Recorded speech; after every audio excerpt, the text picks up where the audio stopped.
নমস্কার, নির্মলা স্টাডি সেন্টারে সবাইকে স্বাগত। আশা করি তোমরা সবাই সুস্থ আছো, ভালো আছো। আমি আগের ভিডিওতে আলোচনা করেছিলাম ক্লাস 12-এর পদার্থবিদ্যার তড়িৎ ক্ষেত্র চ্যাপ্টারে ছায়া প্রকাশনের এমসিকিউ। আজকে আমি আলোচনা করব তড়িৎ বিভব চ্যাপ্টারের ছায়া প্রকাশনের এমসিকিউ। এবং এই চ্যাপ্টারের ভিডিওগুলো যারা তোমরা দেখোনি, তোমরা ডেসক্রিপশান বক্সে চলে যাও, সেখানে ক্লাস ভিডিওগুলোর লিঙ্কগুলো দিয়ে দেওয়া আছে, সেখান থেকে তোমরা দেখে নিতে পারো। চলো শুরু করা যাক আজকের এমসিকিউ। দেখো, প্রথম কোশ্চেন বলেছে যে যদি একটি আধানকে তড়িৎ ক্ষেত্রে কুলম্ব বলের বিরুদ্ধে সরানো হয় তবে অপশান এতে বলেছে তড়িৎ বল দ্বারা কার্য করা হয়, অপশান বিতে বলেছে বহিস্থ সংস্থা দ্বারা কার্য করা হয়, অপশান সিতে বলেছে তড়িৎ ক্ষেত্রের শক্তি হ্রাস পায়, অপশান ডিতে বলেছে সংস্থার শক্তি হ্রাস পায়। তাহলে কোনো আধানকে যখন কুলম্ব বলের বিরুদ্ধে সরানো হচ্ছে তাহলে কি হচ্ছে, বাহ্যিক সংস্থা দ্বারা কৃতকার্যটা ধনাত্মক হয়। বলের বিরুদ্ধে কার্য বাহ্যিক সংস্থা দ্বারা কি হয়, ধনাত্মক হয়। আর আভ্যন্তরীণ বল দ্বারা কার্য কি হবে না, ঋণাত্মক হবে। যদি বলতো এখানে যে তড়িৎ বলের দ্বারা বা কুলম্ব বলের দ্বারা কার্য কি হবে, তখন কিন্তু ঋণাত্মক হতো। কিন্তু যেহেতু বহিস্থ সংস্থা দ্বারা কার্য করা হচ্ছে, তাহলে এখানে কি হবে না, অপশান বি হবে, বহিস্থ সংস্থা দ্বারা কার্য করা হচ্ছে। এরপর দেখো দু একটা কি বলেছে, ই প্রাবল্য বিশিষ্ট একটি সুষম তড়িৎ ক্ষেত্রে একটি ক্ষুদ্র আধান কিউকে একটি উপবৃত্তাকার পথ ABCD বরাবর ঘুরিয়ে আনা হলো। যদি AB BC CD ও DA অংশে কার্যের পরিমাণ যথাক্রমে W1 W2 W3 এবং W4 হয় তবে অপশানগুলো বলেছে। তাহলে এখানে আমরা ছবিটা দেখি, ছবিটাতে কী বলেছে। এরকম একটা ছবি আছে, সেখানে উপবৃত্তাকার পথ বরাবর এরকম ধরো একটা উপবৃত্তাকার পথ দেওয়া আছে। এটা A, এটা B, এদিকে E, এটা C, এটা D। তাহলে D থেকে A, A থেকে B, B থেকে C এবং C থেকে D। তাহলে দেখো AB পথে কৃতকার্য কত, W1, BC পথে কৃতকার্য কত, W2, CD পথে কৃতকার্য কত, W3, DA পথে কৃতকার্য কত, W4। তাহলে দেখো যে এই পুরো পথটা যদি তুমি ধরো A থেকে শুরু করেছো, A হয়ে Bতে গেলে, B থেকে Cতে এলে, C থেকে Dতে গেলে, D থেকে আবার ঘুরে Aতে এলে, তাহলে দেখো এটা একটা বদ্ধ পথ হচ্ছে। তাহলে বদ্ধ পথ দ্বারা কৃতকার্য কত হয়, শূন্য হয়। তাহলে দেখো অপশান সি এরটা দেখো বলেছে যে W1 plus W2 plus W3 plus W4 equal to 0। কারণ এখান থেকে এটা W1, এটা W2, এটা W3, এটা W4, তাহলে পুরোটা কি হচ্ছে, বদ্ধ পথ বরাবর কৃতকার্য। তাহলে মোট কত হবে, 0 হবে, অপশান সি। এরপর 3 দাগের কোশ্চেন দেখো কি বলেছে, একটি সুষম তড়িৎ ক্ষেত্রে 3টি বিন্দু ABC এর মধ্যে তড়িৎ বিভব A বলেছে C বিন্দুতে সর্বোচ্চ, B বলেছে AB ও C বিন্দুতে সমান, C বলেছে C বিন্দুতে সর্বোচ্চ এবং D বলেছে B বিন্দুতে সর্বোচ্চ। তাহলে এখানে একটা ছবি আছে, এরকম একটা সুষম তড়িৎ ক্ষেত্র কাজ করছে কোন একটা অঞ্চলে। ABC পয়েন্টগুলো কোনটা কোনটা বলেছে, এটা বলেছে A পয়েন্ট, এটা বলেছে B পয়েন্ট, এটা বলেছে C পয়েন্ট। তাহলে তোমাকে অপশানগুলোর মধ্যে বলতে হবে যে কোন বিন্দুতে সর্বোচ্চ কি, কোনটাতে সমান কি, ওই অপশানগুলোর মধ্যে কোন একটা বলতে হবে। তাহলে দেখো E ইকুয়াল টু আমরা কি জানি যে মাইনাস dV/dx।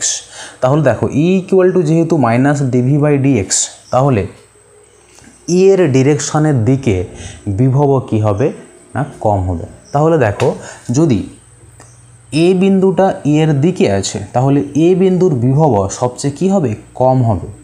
C বিন্দুর বিভব তারপর হবে এবং সবচেয়ে যেখানে বিভব বেশি সেটা কোন বিন্দু হবে, B বিন্দু। তাহলে কোনটা হবে, অপশান ডি হবে। যে বি বিন্দুতে সর্বোচ্চ। হ্যাঁ, বুঝতে পেরেছো তাহলে। এরপর চলো চারেরটা কি বলেছে, সহজ অঙ্ক বলেছে যে 1 ভোল্টে স্ট্যাট ভোল্টের সংখ্যা। হ্যাঁ, তাহলে আমরা 1 স্ট্যাট ভোল্ট ইকুয়াল টু কি জানি 300 ভোল্ট। এখানে উল্টোটা চেয়েছে যে 1 ভোল্টে স্ট্যাট ভোল্ট, তাহলে 1 volt equal to 1 300 stat volt. তাহলে কোন অপশান আছে দেখো, অপশান বি। এরপর 5এরটা দেখো, একটি লম্বা ফাঁপা বৃহত্তর ব্যাসের একটি পরিবাহী চোঙের অভ্যন্তরে সমাক্ষভাবে অপর একটি লম্বা ফাঁপা পরিবাহী চোঙকে রাখা হলো। উভয় চোঙেই প্রাথমিকভাবে তড়িৎ নিরপেক্ষ। অপশান এতে বলেছে যখন আভ্যন্তরীণ চোঙটিকে একটি আধান ঘনত্ব সৃষ্টি করা হয় তখন চোঙ দুটির মধ্যে একটি বিভব প্রভেদ সৃষ্টি হয়। অপশান বি বলেছে যখন বাইরের চোঙটিতে আধান ঘনত্ব সৃষ্টি করা হয় তখন চোঙ দুটির মধ্যে একটি বিভব প্রভেদ সৃষ্টি হয়। অপশান সিতে বলেছে যখন চোঙ দুটির অক্ষ বরাবর একটি সুষম রেখা আধান রাখা হয় তখন চোঙ দুটির মধ্যে কোনো বিভব প্রভেদ সৃষ্টি হয় না। একই আধান ঘনত্ব উভয় চোঙে সৃষ্টি করা হলে চোঙ দুটির মধ্যে কোনো বিভব প্রভেদ সৃষ্টি হয় না। তাহলে দেখো, একটা চোঙের ভেতরে ধরো এটা একটা চোঙ, এটা একটা চোঙ, এর ভেতরে সমাক্ষীয়ভাবে আর একটা চোঙকে রাখা আছে। এটা ধরো তাদের অক্ষ। তাহলে অপশান এতে বলেছে দেখো যে কখন বিভব প্রভেদ সৃষ্টি হবে। যে আগে তড়িৎ নিরপেক্ষ ছিল, তারপর কি করেছে না চার্জ দেওয়া হয়েছে। তাহলে কোথায় চার্জ দিতে হবে, তাহলে দুই বিন্দুর মধ্যে বা দুই চোঙের মধ্যে বিভব প্রভেদের সৃষ্টি হবে। দেখো, দুটো চোঙের মধ্যে বিভব প্রভেদ তখনই সৃষ্টি হবে এদের মধ্যবর্তী যে অঞ্চল সেখানে যদি একটা তড়িৎ ক্ষেত্র সৃষ্টি হয়, তবেই কি হবে না দুটো চোঙের মধ্যে একটা বিভব প্রভেদের সৃষ্টি হবে। তাহলে আধানকে আমাকে কোথায় রাখতে হবে, আধানকে নিশ্চয়ই আমরা চোঙের ক্ষেত্রে কি জানি যে অরেয়ভাবে বহির্মুখী। হ্যাঁ, এরকম যদি তার অক্ষ হয় তাহলে কী হবে না অরেয়ভাবে বহির্মুখী, পুরো সারফেস জুড়ে আর কি। হ্যাঁ, তাহলে আমরা এখানে আধান রাখলেও দুটো চোঙের মধ্যে বিভব প্রভেদের সৃষ্টি হবে। তাহলে অপশানগুলো দেখি কি বলেছে। যখন আভ্যন্তরীণ চোঙটিকে একটি আধান ঘনত্ব সৃষ্টি করা হয় তখন চোঙ দুটির মধ্যে একটি বিভব প্রভেদ সৃষ্টি হয়। দেখো, হতে পারে এটা, এখানে যদি আধান দিয়ে দাও তাহলে দুটো চোঙের মধ্যে বিভব প্রভেদের সৃষ্টি হবে। অপশান বি বলেছে যখন বাইরের চোঙটিকে আধান ঘনত্ব সৃষ্টি করা হয় তখন চোঙ দুটির মধ্যে একটি বিভব প্রভেদের সৃষ্টি হয়। তখন কিন্তু হবে না, কারণ বাইরের চোঙে আধান থাকলেও ভিতরের চোঙে কোনো আধান নেই, তাহলে তখন কিন্তু দুটো চোঙের মধ্যে বিভব প্রভেদ সৃষ্টি হবে না। অপশান সি দেখো, যখন দুটি চোঙের অক্ষ বরাবর একটি সুষম রেখা আধান রাখা হয় তখন চোঙ দুটির মধ্যে কোনো বিভব প্রভেদ সৃষ্টি হয় না। দেখো, এটা কিন্তু ভুল, কারণ এখানে আধান রাখলে দুটো চোঙের মধ্যে কি হবে একটা বিভব পার্থক্যের সৃষ্টি হবে। অপশান ডি বলেছে একই আধান ঘনত্ব উভয় চোঙের সৃষ্টি করা হলে চোঙ দুটির মধ্যে কোনো বিভব প্রভেদ সৃষ্টি হয় না। এটাও কিন্তু ভুল, কারণ আমরা ই ইকুয়াল টু কী জানি যে ই ইকুয়াল টু জানি λ/4 pi epsilon naught R, sorry এটা 4 হবে না 2 হবে, 2 পাই এপসাইলন নট আর। এই আরটা কি না এই অক্ষ থেকে দূরত্ব। তাহলে দেখো যে আধান ঘনত্ব যদি সমানও হয় তখন কিন্তু এই আরের উপর ডিপেন্ড করছে ইলেকট্রিক ফিল্ড। তাহলে দুটো চোঙকে একই পরিমাণ আধান দিলেও বা একই আধান ঘনত্ব হলেও তাদের মধ্যে একটা বিভব প্রভেদের সৃষ্টি হবে। তাহলে দেখো অপশান এটা ঠিক আর বাকি তিনটা কিন্তু ভুল, তাহলে অপশান এ হবে। এরপর 6 দাগের কোশ্চেন দেখো কি বলেছে। 6 দাগের কোশ্চেন বলেছে যখন একটি বস্তুর সঙ্গে পৃথিবীর সংযোগ ঘটানো হয় তখন পৃথিবী থেকে বস্তুটিতে ইলেকট্রন যায়, এর অর্থটি হলো বস্তুটি। তাহলে এখানে ধরো এটা তোমাদের বইতে ছিল যে দুটো এখানে অন্তরিত পরিবাহী গোলক ছিল, একটা পরিবাহী তার দিয়ে ধরো তুমি মাটির সঙ্গে যোগ করে দিয়েছো। এখানে ধরো আরেকটা পরিবাহী আছে, এটা অন্তরিত আছে, এটাও তার দিয়ে যোগ করে দিয়েছো।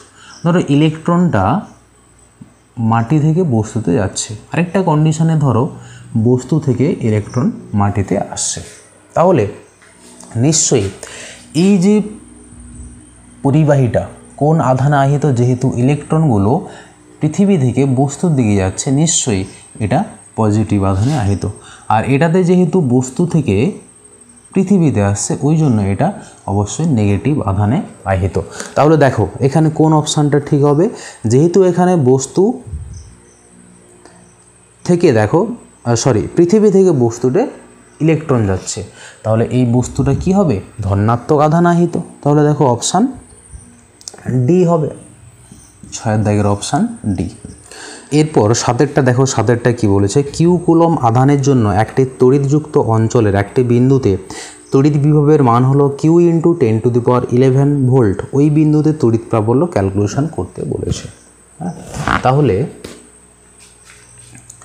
আর এখানে একটা কিউ আধান আছে, সেখান থেকে আর দূরত্বে পি একটা বিন্দু নিয়েছো, সেখানে বিভবের রাশিমালা কি হবে না 1/4πε0 Q/R। এটা ইকুয়াল টু বলে দিয়েছে তোমাদের যে কিউ ইন্টু 10⁻11 ভোল্ট। তাহলে এখান থেকে আমরা যদি আর এর মান ক্যালকুলেশন করি, আর ইকুয়াল টু, তাহলে এখানে দেখো কিউ কিউ কাটলো, আর ইকুয়াল টু হবে যে 1/4πε0 ইন্টু 10⁻11। আমরা 1/4πε0 এর মান কত জানি না 9 ইন্টু 10⁻9 ডিভাইডেড বাই 10⁻11। দেখো এটা 0.9 এত মিটার। তাহলে আর পেয়ে গেলাম। তাহলে এই আর দূরত্বে ইলেকট্রিক ফিল্ড কত হবে, তড়িৎ ক্ষেত্র প্রাবল্য কত হবে, তাহলে Q/4πε0 আর স্কোয়ার হবে, আর স্কোয়ার। তাহলে Q/4πε0 থাকুক, আর স্কোয়ার করলে কত হচ্ছে, আচ্ছা এটাকে একটু ভেঙে দিই যে 1/r ইন্টু 1/r। তাহলে দেখো এটা ইকুয়াল টু কত, এটা, তাহলে কিউ ইন্টু 10⁻11 এত ডিভাইডেড বাই আর এর ভ্যালু কত, 0.09। তাহলে এটা দেখো কত হচ্ছে, কিউ ইন্টু 10⁻13 ডিভাইডেড বাই 9। আমি যদি উপর নিচে 10⁻9 দিয়ে গুণ করি, তাহলে নিচে কত হচ্ছে 9 ইন্টু 10⁻9। তাহলে দেখো এই 9 ইন্টু 10⁻9, দেখো 1/9 ইন্টু 10⁻9 ইকুয়াল টু লিখতে পারি যে 4πε0। তাহলে উপরে কি হচ্ছে 4πε0 কিউ ইন্টু 10⁻22, এটাই হবে। দেখো এটা ভোল্ট পার মিটার, হ্যাঁ এটাই আছে, দেখো অপশান এতে আছে। তাহলে এটা কত হবে, অপশান এ। এরপর দেখো 8টা বলেছে কি, পি বিন্দু থেকে এ বিন্দুতে একটি আধানকে আনতে কৃতকার্যের পরিমাণ ডব্লিউ এ, পি থেকে বি বিন্দুতে একটি আধানকে আনতে কৃতকার্য ডব্লিউ বি, এবং পি থেকে সি বিন্দুতে ডব্লিউ সি হলে বলেছে অপশানগুলো বলেছে। হ্যাঁ, তাহলে এখানে আমরা ছবিটা দেখি কি বলেছে। ছবিটা দিয়েছে এরকম একটা ছবি দিয়েছে, অর্ধ বৃত্তাকার একটা বাটির মতো অংশ দিয়েছে, যে এটা এ বিন্দু, এখানে কিউ, এটাই পি বিন্দু, এটা সি বিন্দু, এটা বি বিন্দু। তাহলে দেখো এই পি বিন্দু থেকে বি বিন্দুর দূরত্ব যদি আমি আর ধরি, এখানে কিছু কি বলেছে, বলেনি কিছু। তাহলে এটা যদি আর হয়, এটাও নিশ্চয়ই আর, আবার এটাও নিশ্চয়ই আর। তাহলে দেখো পি থেকে যদি বিতে আনতে কৃতকার্য ডব্লিউ বি, তাহলে পি থেকে বিতে আনতে ডব্লিউ বি, পি থেকে এতে আনতে ডব্লিউ এ, পি থেকে সিতে আনতে ডব্লিউ সি। তাহলে দেখো কি হবে, এই আধান থেকে বি বিন্দুর, এ বিন্দু, সি বিন্দুর দূরত্ব যেহেতু সমান, হ্যাঁ তাহলে দূরত্ব যেহেতু সমান, তাহলে নিশ্চয়ই V A is equal to V B equal to V C. A এবং বি এবং সি বিন্দুতে তড়িৎ বিভবের মান কত? সমান। তাহলে তড়িৎ বিভবের মান যদি সমান হয় তাহলে এই পি থেকে এতে আনতে যা কার্য হবে পি থেকে বিতে যেতে তাই কার্য হবে, পি থেকে আবার সিতে যেতেও একই কার্য হবে। তাহলে এখানে উত্তর কি হবে না W A equal to W B equal to W C. তাহলে অপশান কোনটা হবে? দেখো অপশান সি। এরপর চলো 9 দাগ। এগুলো কিন্তু খুব সহজ কনসেপ্ট, যদি তোমরা পুরো ক্লিয়ার হয়ে যাও তাহলে এই এমসিকিউগুলো কিন্তু কোনো অসুবিধা সৃষ্টি করবে না। খুব সহজেই তোমরা নিজে থেকে এমসিকিউ সলভ করতে পারবে। তোমাদের এমসিকিউ সম্বন্ধে যে ভীতিগুলো সেগুলো কিন্তু দূর হয়ে যাবে যদি তোমরা কনসেপ্টটা ভালো করে বোঝো। এরপর 9টা দেখো দিয়ে দেওয়া আছে, উত্তর 10এরটাও করে দেওয়া আছে।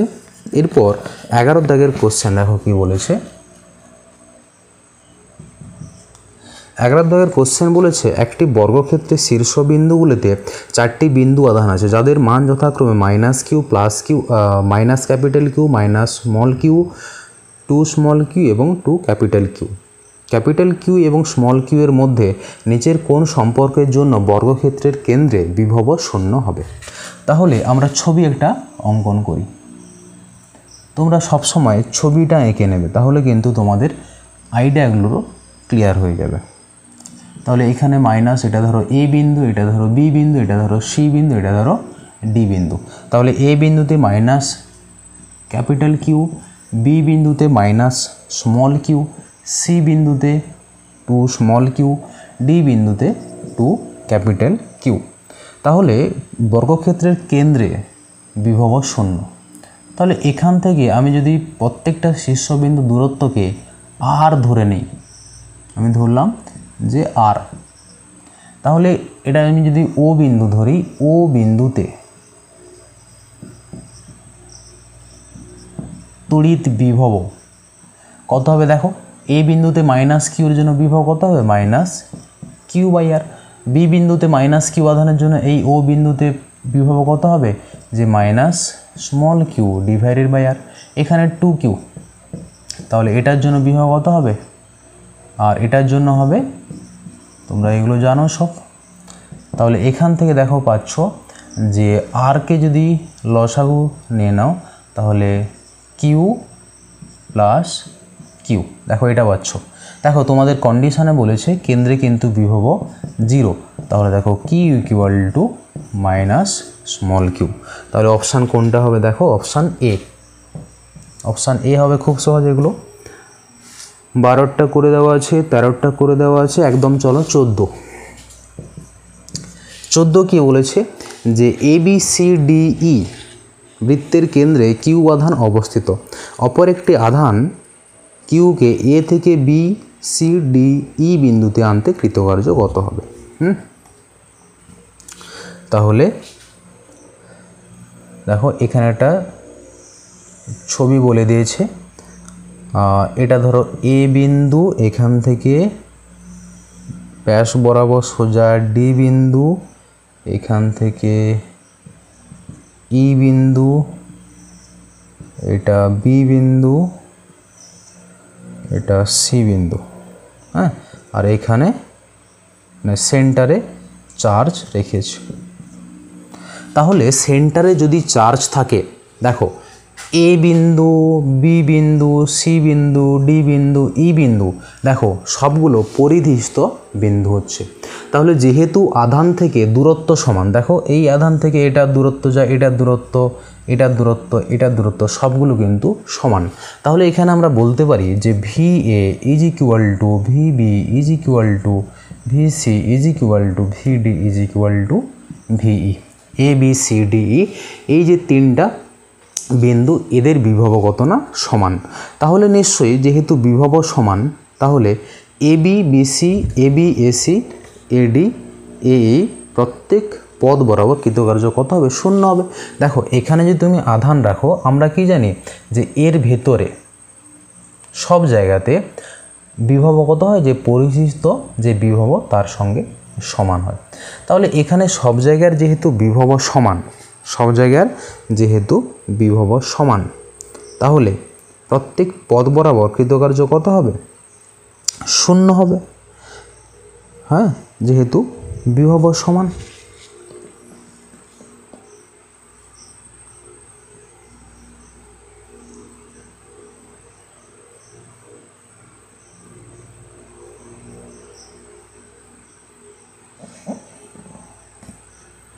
তাহলে অপশান কোনটা হবে? অপশান সি হবে। কার্য ইকুয়াল টু আমরা কি জানি যে একটা বিন্দু থেকে অন্য বিন্দুতে নিয়ে যেতে কার্য ইকুয়াল টু যে আধান ইন্টু ওই দুটো বিন্দুর মধ্যে বিভব প্রভেদ। তাহলে এখানে যেহেতু বিভব প্রভেদ থাকছে না, তার জন্য কার্য কত হবে? শূন্য হবে। এরপর দেখো 15 কি বলেছে, একটা চিত্র দিয়ে দিয়েছে, এরকম একটা চিত্র আছে। তাহলে এটা দেখো বলরেখাগুলি সমান দূরত্বে আছে, তাহলে নিশ্চয়ই এই অঞ্চলটা সুষম তড়িৎ ক্ষেত্র কাজ করছে এই অঞ্চলে। এখানে এদিকে একটা রেখা বলে দিয়েছে, এটা বলেছে পি কিউ রেখা, আর এদিকে একটা রেখা বলে দিয়েছে এটা আর এস। তাহলে দেখো অপশানগুলো যে সমবিভব বিন্দু, তাহলে ইলেকট্রিক ফিল্ড লাইনগুলো যেহেতু এদিকে কাজ করছে, তাহলে নিশ্চয়ই আমরা জানি যে ইলেকট্রিক ফিল্ডের ডিরেকশানের সঙ্গে লম্ব দিকে এই রেখাটা কি হবে না সমবিভব রেখা হবে। তাহলে নিশ্চয়ই সমবিভব বিন্দু কি হবে যে আর এবং এস এই রেখা বরাবর সব বিন্দুগুলো কি হবে? সমবিভব হবে। তাহলে দেখো এস এবং আর অপশান সি হবে।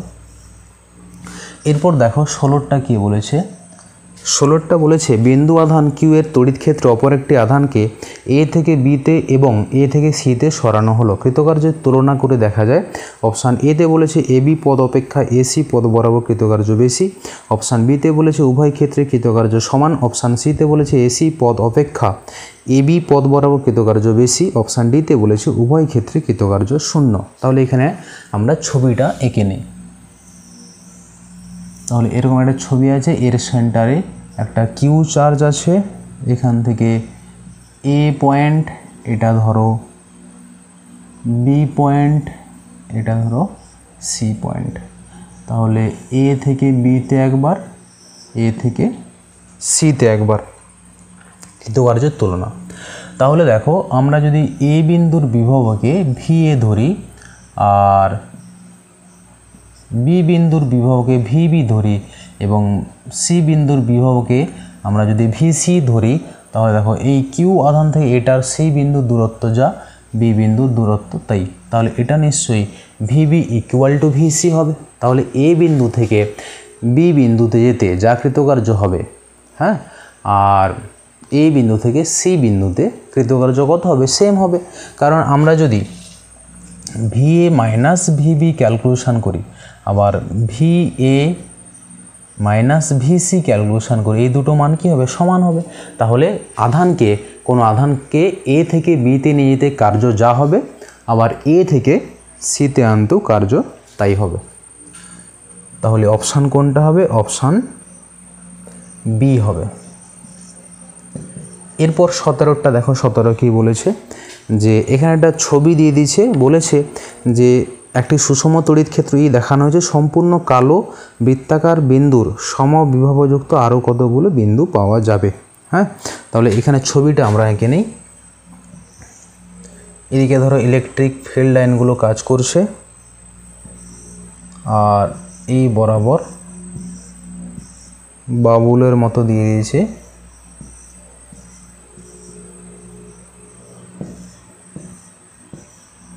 কালোটা কোনটা করেছে? এটা। তাহলে বলেছে কালোটার সমবিভব বিন্দু। তাহলে দেখো যেটা আগেই বলছিলাম যে ইলেকট্রিক ফিল্ড লাইনের লম্ব দিকে যদি আমরা কোনো রেখা টানি, ওই রেখাটা কী হবে না? সমবিভব রেখা। তাহলে যেহেতু ওই কালো যে বলটা বা ধরো গোলকটা, তার সমবিভবযুক্ত আরও কতগুলো গোলক পাওয়া যাবে না? এটা দেখো 1টা 2টা 3টা। তাহলে এখানে অপশান কি হবে? অপশান বি হবে। এরপর 18 দাগের কোশ্চেন দেখো কি বলেছে, সমমানের দুটি ধনাত্মক এবং ঋণাত্মক বিন্দু আধানকে যথাক্রমে জিরো জিরো a/2 এবং জিরো জিরো মাইনাস a/2 বিন্দুতে রাখা হলো। যখন অপর একটি ধনাত্মক বিন্দু আধানকে -a00 বিন্দু থেকে 0a0 বিন্দুতে স্থানান্তরিত করা হয় তখন তড়িৎ ক্ষেত্র দ্বারা কৃতকার্য হবে। তাহলে আমি এখানে একটা ত্রিমাত্রিক দেশ অঙ্কন করি। তাহলে এটা এক্স অক্ষ, এটা ওয়াই অক্ষ, এটা জেড অক্ষ। আধানকে কোথায় রেখেছে দেখো, 0 a/2। তাহলে আমি ধরলাম এটা 0 a/2। এটা ধরো প্লাস কিউ আধানকে রেখা হয়েছে। আরেকটা মাইনাস কিউকে কোথায় রেখেছে, মাইনাস কিউকে রেখেছে 0 মাইনাস a/2 এই বিন্দুতে রেখেছে। অপর একটি ধনাত্মক বিন্দু আধানকে -a00, তাহলে এদিকে ধরো -a00 বিন্দু থেকে 0a0, তাহলে এটা ধরো 0a0 নাম দিয়ে দাও। ধরো এটা এ বিন্দু, এটা বি বিন্দু, এটা সি বিন্দু, এটা ডি বিন্দু, এটা ও বিন্দু। তাহলে আমরা সি বিন্দুতে বিভব ক্যালকুলেশন করব এবং ডি বিন্দুতে বিভব ক্যালকুলেশন করব, দিয়ে কার্যের মানটা আমরা বের করব। তাহলে দেখো যে এই সি বিন্দুতে বিভব কী হবে না, এই এ বিন্দুতে প্লাস কিউ আধানের জন্য বিভব এবং বি বিন্দুতে মাইনাস কিউ আধানের জন্য বিভব। তাহলে এটা ক্যালকুলেশন করতে গেলে নিশ্চয়ই আমাকে এসির ভ্যালু জানতে হবে এবং বিসির ভ্যালু জানতে হবে। তাহলে এসি ইকুয়াল টু আমরা কি সরলরেখার সমীকরণ বসিয়ে দিই।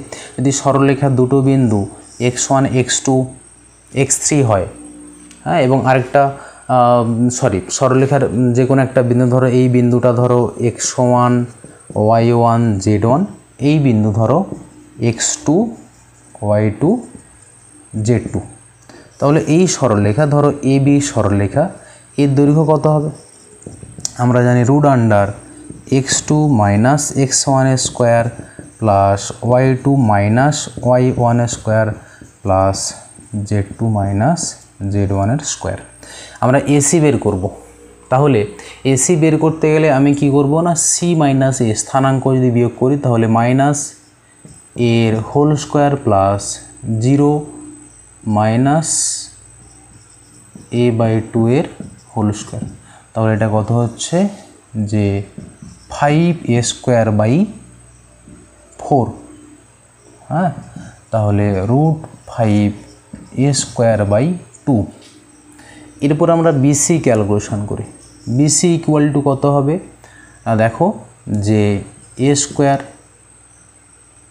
প্লাস 0, এটাও সেম,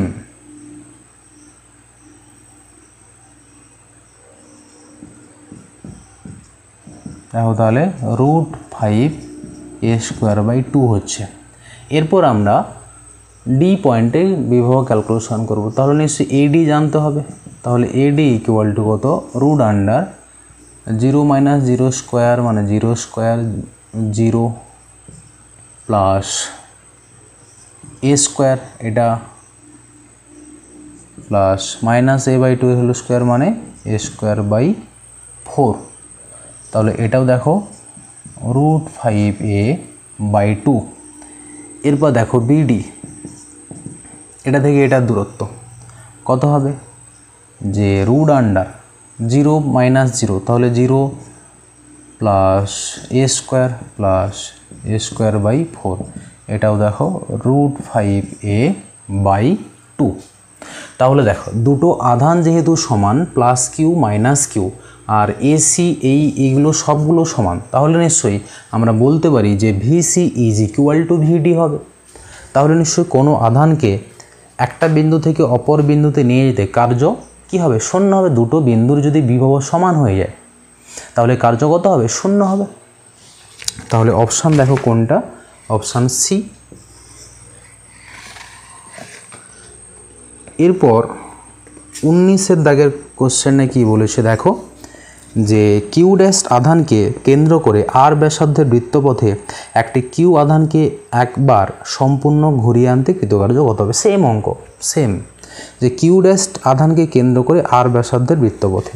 তাহলে এখানে ধরো কিউ ড্যাশ আধান আছে, তুমি ধরো আর ব্যাসার্ধের বৃত্তপথে, তাহলে এটা হচ্ছে আর। এই পথে তুমি কোন আধানকে ঘুরিয়ে আনছো? না কিউ। তাহলে কৃতকার্যের মান কত হবে? 0 হবে, কারণ আমরা জানি যে বদ্ধ পথ বরাবর কৃতকার্য কত হয়? 0 হয়, কারণ এই বদ্ধপথের পরিধিস্থ সব বিন্দুতে বিভবের মান কি হবে? সমান হবে। তাহলে এখানে অপশান কোনটা হবে? অপশান এ হবে। এরপর 20 দাগের কোশ্চেন দেখো, 20 দাগের কোশ্চেনে কী বলেছে? 20 দাগের কোশ্চেন বলেছে প্রতিটি কিউ পরিমাণ আধান বহনকারী দুটি ক্ষুদ্র গোলক আর ব্যবধানে থাকে, পরস্পরকে এফ বল দ্বারা বিকর্ষণ করে। যদি একটি গোলককে অপরটি চতুর্দিকে আর ব্যাসার্ধ বিশিষ্ট বৃত্তাকার পথে ঘোরানো হয়, তাহলে কৃতকার্যের মান কত হবে? একই রকম অঙ্ক, দেখো 0 হবে, অপশান ডি হবে, same. 21 1 volt per metre equal to কত নিউটন পার কুলম? তোমরা সবাই জানো যে 1 volt per metre equal to 1 newton per coulomb. 22 দেখো, 22 কি বলেছে? 22 বলেছে যে একটি তড়িৎ দ্বিমেরু আধান কিউ, দ্বিমেরুর ভ্রামক পি, এটিকে একটি সুষম তড়িৎ ক্ষেত্র ইতে স্থাপন করা হলো। যদি দ্বিমেরুটির দ্বিমেরুর ভ্রামক তড়িৎ ক্ষেত্র বরাবর হয়, তবে দ্বিমেরুর উপর বল এবং দ্বিমেরু স্থিতিশক্তি হবে যথাক্রমে অত বলেছে। তাহলে একটি সুষম তড়িৎ ক্ষেত্র ইতে একটি তড়িৎ দ্বিমেরুকে স্থাপন করা হয়েছে তড়িৎ ক্ষেত্র বরাবর।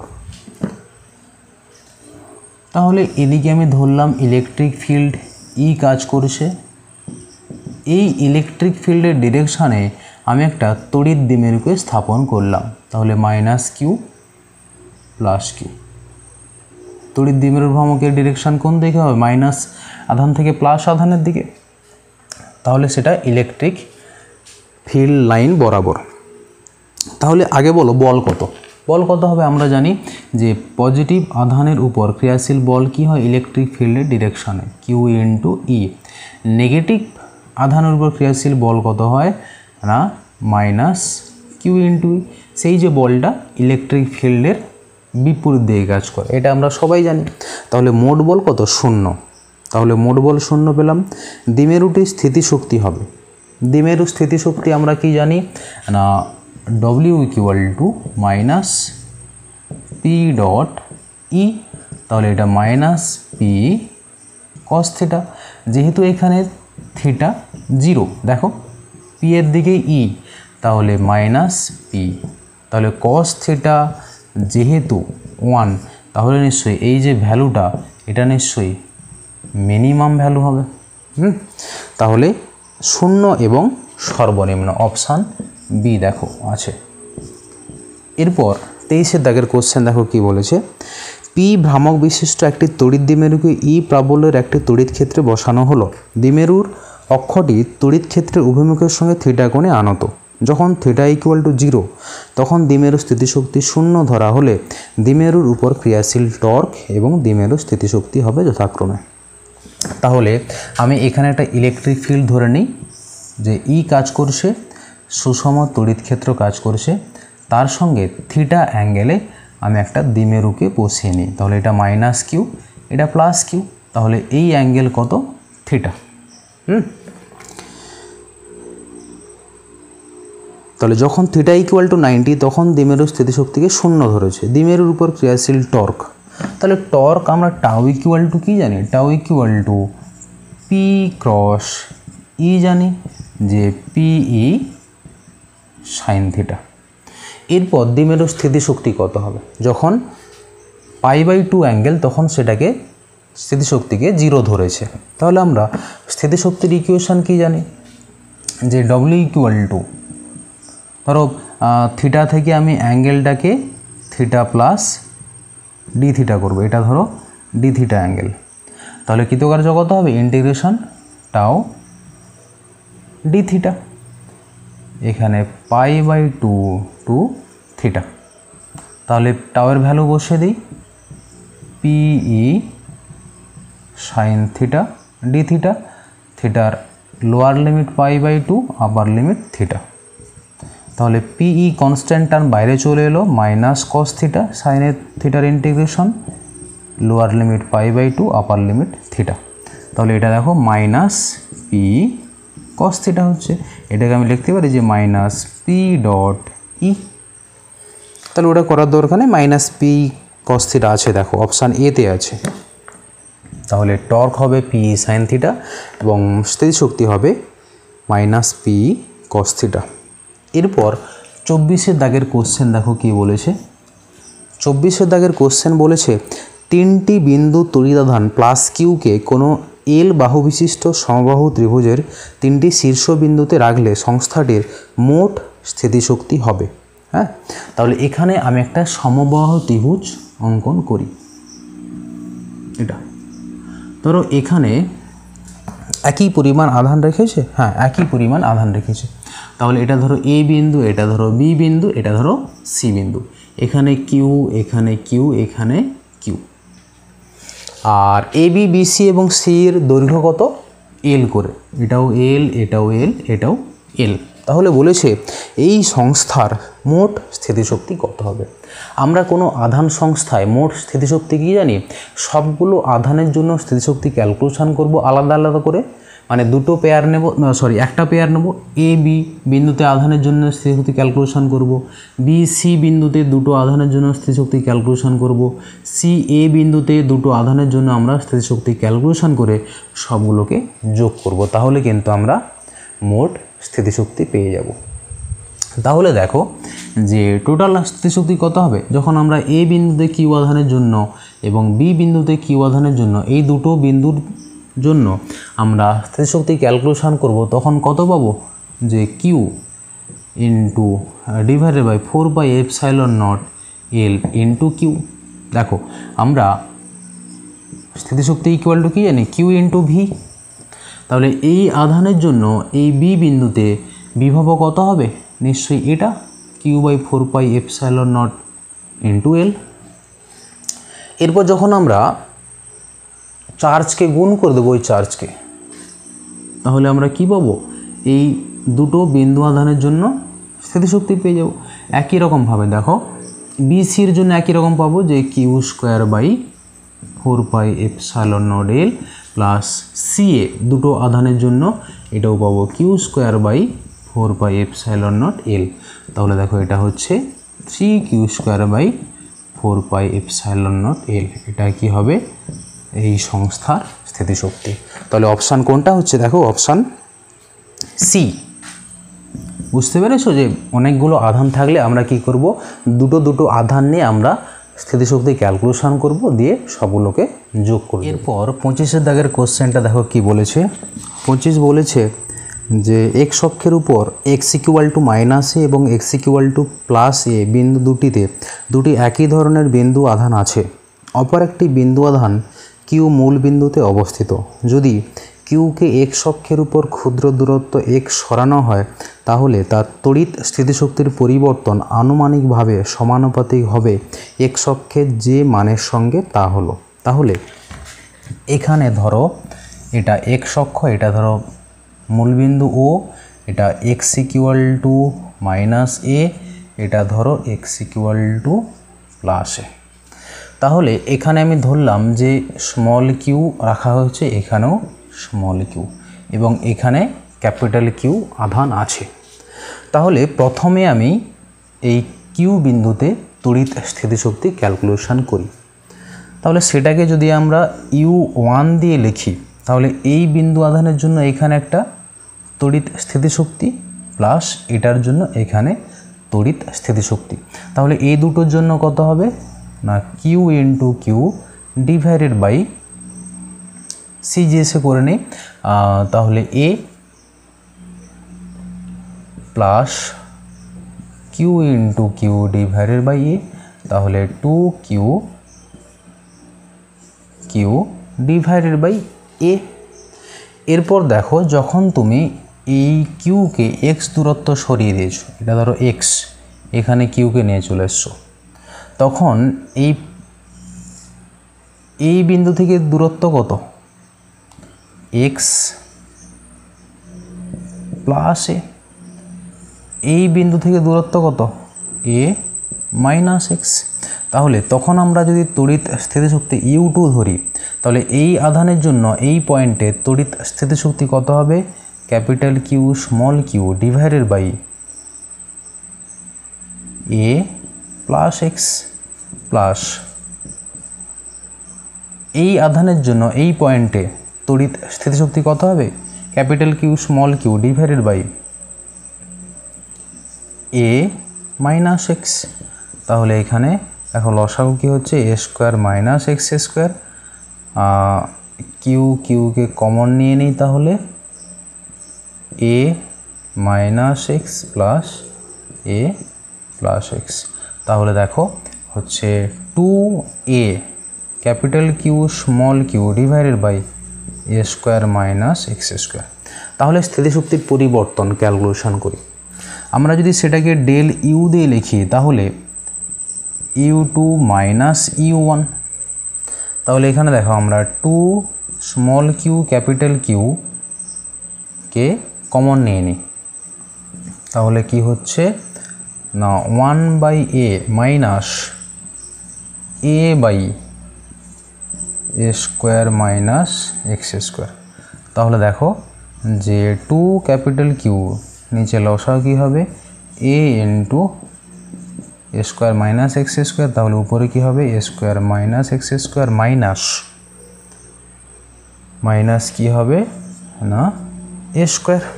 দেখো এটা, তাহলে দেখো এটা কি হচ্ছে 2q X square divided by A into A square minus X square. তাহলে স্থিতিশক্তির পরিবর্তন ডেল ইউ দেখো যে এক্স স্কোয়ারের সঙ্গে সমানুপাতিক। তাহলে এখানে কোনটা হবে, অপশান বি হবে, এটা অপশান বি। এরপর দেখো 26 কী বলেছে, 26 বলেছে যে 10 মিটার ব্যাসার্ধের একটি বৃত্তের কেন্দ্রে 10 মাইক্রোকুলম তড়িৎ আধান অবস্থিত। একটি একক ধনাত্মক আধানকে বৃত্তের পরিধেয় বরাবর একবার প্রদক্ষিণ করাতে সম্পাদিত কার্য কত হবে, 0 হবে, যেহেতু বদ্ধ পথ বরাবর কৃতকার্য কত না 0। এরপর 27 দেখো, 27 কী বলেছে যে দুটি অন্তরিত প্লেটকে সুষমভাবে আহিত করা হলো এরূপভাবে যেন তাদের মধ্যে বিভব প্রভেদ V2 minus V1 equal to 20 volt. 2 number plate উচ্চ বিভবগ্রস্ত, প্লেট দুটির মধ্যে ব্যবধান D ইকুয়াল টু 0.1 মিটার এবং তাদেরকে অসীম দৈর্ঘ্যের বলা যেতে পারে। 1 নম্বর প্লেটের ভেতরের তল থেকে একটি ইলেকট্রনকে ছাড়া হলো, যখন সেটি 2 নম্বর প্লেটকে আঘাত করে তখন তার বেগ হবে E ইকুয়াল টু বলে দিয়েছে 1.6 ইন্টু 10⁻⁻19 কুলম। ইলেকট্রনের ভর বলেছে 9.11 ইন্টু 10⁻31 কেজি। তাহলে দেখো এখানে দুটো পাত আছে, 1 নম্বর পাত 2 নম্বর পাত, এদের মধ্যে ডিফারেন্স কত, এদের মধ্যে ডিফারেন্স 0.1 মিটার। তাহলে V2 মাইনাস V1 কত, 20 ভোল্ট। হ্যাঁ, তাহলে এখানে আমরা সূত্র বসিয়ে দিই, যখন তুমি একটা ইলেকট্রনকে ছাড়বে তাহলে নিম্ন বিভব থেকে উচ্চ বিভবের দিকে যাবে, তাহলে কি হবে দেখো বেগ কত হবে। আমি ধরলাম যে এই 2 নম্বর প্লেটে আসার মুহূর্তে বা ধাক্কা মারার মুহূর্তে তার বেগ হলো v। তাহলে ইলেকট্রনকে যদি আমরা ই তড়িৎ ক্ষেত্রে ছেড়ে দিই বা ভি বিভব প্রভেদের মধ্যে ছেড়ে দিই, তাহলে আমরা সূত্র কি জানি যে ই ইন্টু ভি ইকুয়াল টু কত হবে, এখানে যে এটার সঙ্গে সমান হবে, এটা কত, এটা হচ্ছে হাফ mv স্কোয়ার। ধরলাম যে এই যে স্থিতিশক্তি তার গতিশক্তিতে রূপান্তরিত হচ্ছে, তাহলে ভি ইকুয়াল টু কী হবে 2e capital V divided by M তার রুট। তাহলে এখানে মানগুলো সব বসিয়ে দেবো, 9.11 into -31 K G into 20 divided by, আচ্ছা সরি উপরে ইলেকট্রনের চার্জ 1.6 ইন্টু 10⁻⁻19, এটা -31 কেজি। এটা একটু ক্যালকুলেটারে তোমরা ক্যালকুলেট করে নাও, ক্যালকুলেটারে কত পাবে তাহলে, যে 2 ইন্টু 1.6 ইন্টু 10⁻⁻19 ইন্টু 20, এটা ডিভাইডেড বাই 9.11 ইন্টু 10⁻31 তার রুট।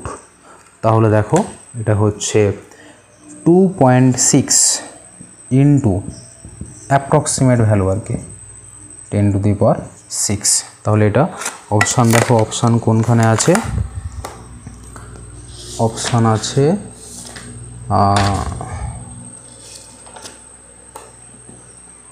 অপশান দেখো আছে যে এরটা এ, হ্যাঁ এ, অপশান এ। তাহলে 27-এর দাগের অপশান এ। এরপর 28-এরটা কি বলেছে, একটি ইলেকট্রন আরেকটি ইলেকট্রনের কাছে নিয়ে আসা হলে সংস্থাটির মোট তড়িৎ স্থিতিশক্তির মান কী হবে, বৃদ্ধি পাবে। কাছাকাছি নিয়ে এলে বিভব বাড়বে, সেখানে স্থিতিশক্তি বৃদ্ধি পাবে। তারপর 29 দেখো কি বলেছে, যে শূন্যস্থানে স্থিরাবস্থা থেকে যাত্রা শুরু করে m ভরের একটি ইলেকট্রন v বিভবরোধের মধ্য দিয়ে ত্বরণ নিয়ে চলতে শুরু করলো। ইলেকট্রনটির অন্তিম বেগ কত, এটা যেটা আমরা এক্ষুনি ক্যালকুলেশন করলাম। তাহলে এটা কোনটা, অপশান এ। 30-এরটা দেখো কি বলেছে, 30 বলেছে চিত্রে xy অক্ষের উপর মূলবিন্দু ওতে একটি প্লাস কিউ আধান রাখা আছে। একটি ক্যাপিটাল কিউ আধানকে এ থেকে বি বিন্দুতে এ বি সরলরৈখিক পথে নিয়ে যেতে কৃতকার্য কত হবে। তাহলে এখানে আমরা একটা ছবি এঁকে নিই। তাহলে এটা x অক্ষ, এটা y অক্ষ, এটা মূল বিন্দু। তাহলে এই বিন্দু থেকে এই বিন্দু স্থানাঙ্ক কত বলেছে, দেখো যে a 0, এটা b বিন্দু 0 b। তাহলে এ থেকে বিতে একটা ক্যাপিটাল কিউ আধানকে নিয়ে এসছে, তাহলে কৃতকার্য কত হবে। তাহলে আমরা ক্যালকুলেশন করে এখানে যদি তোমার কত আধানকে রেখেছে ও বিন্দুতে প্লাস কিউ, তাহলে ভিবি ইকুয়াল টু কত হবে, এসআইতে সিজিএসে যদি আমরা ক্যালকুলেশন করি তাহলে কিউ বাই বি হবে। ভিএ কত হবে না কিউ বাই এ হবে। দেখো ছবিটা তোমরা যদি দেখো দেখতে পাবে যে এ বিন্দুটা বি বিন্দুর থেকে কিছুটা কাছে আছে।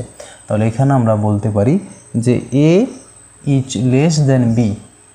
তাহলে নিশ্চয়ই ভিবির মানটা, যদি বি এর মানটা বেশি হয় তাহলে ভিবি কম, তাহলে ভিএ মাইনাস ভিবি, হ্যাঁ। তাহলে ভিএ মাইনাস ভিবি, দুই বিন্দুর মধ্যে বিভব প্রভেদ। তাহলে কিউ এটা, তাহলে কৃতকার্য কত হবে, এটা যদি বিভব প্রভেদ হয় কৃতকার্য কত হবে, যে বিভব প্রভেদ ইনটু আধান ক্যাপিটাল কিউকে নিয়ে গেছে। তাহলে কিউ এ বিকে কমন নিয়ে লসাগু নিয়ে নাও, তাহলে বি মাইনাস এ ইন্টু কিউ। তাহলে দেখো অপশান কোনটা, অপশান বি দেখো। আচ্ছা এখানে এসআইতে ক্যালকুলেশন করেছে, তাহলে এগুলো সব 4πε0 করে নেবে, 4πε0 এখানে, তাহলে 4πε0, 4πε0 এখানে 4πε0। এটা দেখো অপশান মিলেছে তোমাদের বি। তাহলে 30-এরটা কত হবে না বি। এরপর দেখো 31 কি বলেছে, এম ভর এবং কিউ আধান বিশিষ্ট একটি বস্তুকণা স্থির অবস্থায় আছে। কণাটিকে একটি সুষম তড়িৎ ক্ষেত্র ই দ্বারা ডি দূরত্ব পর্যন্ত ত্বরান্বিত করা হলো এবং তারপর সেটি সরাসরি একটি চিহ্নের একটি স্থির আধান ক্যাপিটাল কিউ এর দিকে ধাবিত হলো। কিউ আধানটি সর্বাপেক্ষা নিকটবর্তী হবে যখন সেই দূরত্বটি দাঁড়াবে, হ্যাঁ। তাহলে এখানে কি বলেছে, যে এম ভরের একটি কিউ আধানকে, এম ভরের একটি কিউ আধানকে ই তড়িৎ ক্ষেত্র বরাবর ডি দূরত্বে সরানো হয়েছে আর কি, তড়িৎ ক্ষেত্র বা তড়িৎ বল দ্বারা। তাহলে আরেকটা কিউ আছে এদিকে, ধরো এইখানে ধরো একটা কিউ আছে, তাহলে ধরো এখানে এসছে এটা, তাহলে এই মিনিমাম দূরত্ব কত হবে সেটা বের করতে বলেছে। তাহলে দেখো এটা যদি আর দূরত্ব ধরি, এটা যদি আমি আর দূরত্ব ধরি, তাহলে এই তড়িৎ বল দ্বারা কৃতকার্য কত হবে, যে কিউ ইন্টু ই বল কৃতকার্য কত ডি, এটা ইকুয়াল টু কী হবে, ইকুয়াল টু নিশ্চয়ই এই আর বিন্দুতে তড়িৎ স্থিতিশক্তির সঙ্গে সমান হবে। তাহলে বিভব কত ক্যালকুলেশন করি, যে Q by 4 pi epsilon naught R. তাহলে স্থিতিশক্তি যেহেতু আমরা বের করেছি, তাহলে এই যে মানটা, এই মানটা কি, এই ক্যাপিটাল কিউর জন্য এই বিন্দুতে বিভব, তাহলে এই বিন্দুতে এই যে আধানটা তার স্থিতিশক্তি কত, ইনটু কিউ। তাহলে দেখো এখানে আর ইকুয়াল টু পেয়ে যাবে কিউ, কিউ কেটে গেল, আর ইকুয়াল টু পেয়ে যাবে capital Q by 4 epsilon nought E into D. তাহলে দেখো অপশান কোনটা, অপশান বি, অপশান বি। তাহলে 31 অপশান বি। এরপর 32 দেখো কি বলেছে, 32 বলেছে যে একটি ফাঁপা পরিবাহী গোলক কিছু পরিমাণ আধান বহন করে, গোলকের অভ্যন্তরে সব বিন্দুর বিভব কী হবে, সমান হবে। আচ্ছা সরি, এখানে অন্য রকম টাইপ বলেছে, একটি ফাঁপা পরিবাহী গোলক কিছু পরিমাণ আধান বহন করে, গোলকের অভ্যন্তরে কোনো বিন্দুতে সর্বদা শূন্য হবে না, সর্বদা একটি ধনাত্মক বিভব নাও হতে পারে, সর্বদা একটি ঋণাত্মক বিভব ধ্রুবক যার চিহ্ন আধানের চিহ্নের অনুরূপ, এটা হবে। তাহলে যদি মাইনাস আধান হয় তাহলে মাইনাস বিভব হবে, প্লাস আধান হলে প্লাস বিভব হবে, এবং গোলকের ভেতরে সব জায়গাতে সমান হবে। তাহলে 32-এরটা অপশান ডি। এরপর 33-এরটা দেখো, 33 কী বলেছে, যে একটি তড়িদাহিত ফাঁপা ধাতব গোলকের ব্যাসার্ধ 5 সেন্টিমিটার, পৃষ্ঠ বিভব 10 ভোল্ট, এর কেন্দ্রে বিভব, তাহলে এর কেন্দ্রে বিভব কত হবে, পৃষ্ঠের সঙ্গে সমান হবে 10 ভোল্ট। তাহলে অপশান কি হবে, অপশান বি। এগুলো খুব সহজ, এগুলো কনসেপ্ট ক্লিয়ার থাকলে তোমরা খুব সহজেই নিজেরা করে নিতে পারবে। এরপর 34-এরটা করে দেওয়া আছে। 35 দেখো কি বলেছে, এখানে একটা গ্রাফ বলেছে, এই গ্রাফটা একটু ভালো করে দেখো, যে এদিকে 2 4 6, এদিকে 1 2 3 4, গ্রাফটা কীরকম বলেছে, 6 থেকে 2-এ চলে এসছে, তারপর একদম এখানে আছে, তারপর 4-এ গেছে, এটা এরকম একটা গ্রাফ বলে দিয়েছে। দেখো তোমাকে বলেছে যে x = 2 অবস্থানে তড়িৎ ক্ষেত্র প্রবলের মান, তাহলে x = 2, এদিকে হচ্ছে x আর এদিকে হচ্ছে ভোল্ট ভি, ভোল্টে আছে। তাহলে এই পয়েন্টে x = 2 পয়েন্টে তড়িৎ ক্ষেত্র প্রবল ক্যালকুলেশন করতে বলেছে। তাহলে দেখো এই পয়েন্টে কিন্তু বিভবের কোনো পরিবর্তন হচ্ছে না। তাহলে আমরা E = যেহেতু -dv/dx জানি, দেখো x পরিবর্তনের সঙ্গে সঙ্গে ভিটা কি পরিবর্তন হচ্ছে না, তাহলে ভিটা কি কনস্ট্যান্ট টার্ম, তাহলে E = কত হবে, 0 হবে। তাহলে এখানে অপশান এ হবে। এরপর 36 করে দেওয়া হয়েছে। 37 দেখো, 37 কী বলেছে দেখো, যে XYZ বিন্দুতে তড়িৎ বিভব V = 4x² ভোল্ট সমীকরণ দ্বারা সূচিত হয়। ভোল্ট পার মিটার এককে 102 বিন্দুতে তড়িৎ ক্ষেত্রের মান কত। তাহলে আমরা E = -del_V/del_x আই ক্যাপ জানি। যদি XYZ থাকে তখন ধরো V = ফাংশন অফ XYZ, তখন কি হবে, E = এখানে একটা ভেক্টর সাইন দিয়ে দেবে, minus del by del X I cap minus del V by del Y K cap minus del V by del Z, sorry এটা জে ক্যাপ হবে K cap. আর যদি এখানে এক্স অক্ষ থাকে তাহলে দেখো শুধুমাত্র V equal to function of X, তখন ই ভেক্টর ইকুয়াল টু কত হবে minus del V by del X I cap. তাহলে এখানে আমরা শুধুমাত্র এটা ক্যালকুলেশন করব, দেখো মাইনাস 8x আই ক্যাপ। তাহলে ই এর মান যখন আমরা 1, 0, 2 বিন্দুতে ক্যালকুলেশন করব তখন মান কত পাবো না মাইনাস 8 আই ক্যাপ। তাহলে দেখো কোন অপশান হবে, ঋণাত্মক এক্স অক্ষ বরাবর 8, দেখো মাইনাস আই মান কত 8, তাহলে ঋণাত্মক এক্স অক্ষ বরাবর 8, তাহলে অপশান কি হবে, অপশান এ, খুব সহজ।